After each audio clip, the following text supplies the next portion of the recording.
عزيزة السعداوي محمد ابني راح فين؟ أو نرجس. نرجس شاف العيل؟ والله ما بيتحركش، ابني لسه مولود، ابني لسه مولود، ما راح فين؟ ابني راح. عزيزة اتجوزت وعرفت إن هي عقيمة وما بتخلفش، فقررت إن هي تخطف 3 عيال من أهليهم.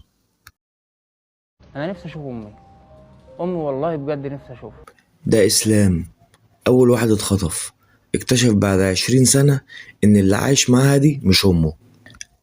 عزيزة فضلت تقاوح وتجادل لآخر دقيقة في حياتها. طبعا ما اتكلمتش، قلت له بيني وبينك التحليل والاستاذه. ادي التحليل قال ان انت مش امي. ماشي. عزيزة بعد ما اتمسكت بالصدفة عملوا تحليل للأطفال وقدروا إن هم يرجعوهم لأهلهم، إلا إسلام عمل أكتر من 57 تحليل DNA بس ما قدرش إن هو يوصل لحاجة.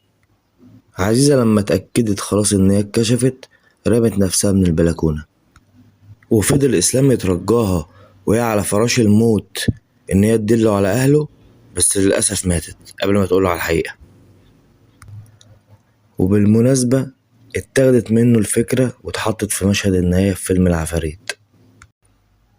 بعد ما اتفرجت على أول 4 حلقات لحكاية نرجس، لا احنا معانا ممثلة تقيلة ومسلسل هيبقى من أقوى المسلسلات اللي في رمضان واللي في السنة كلها.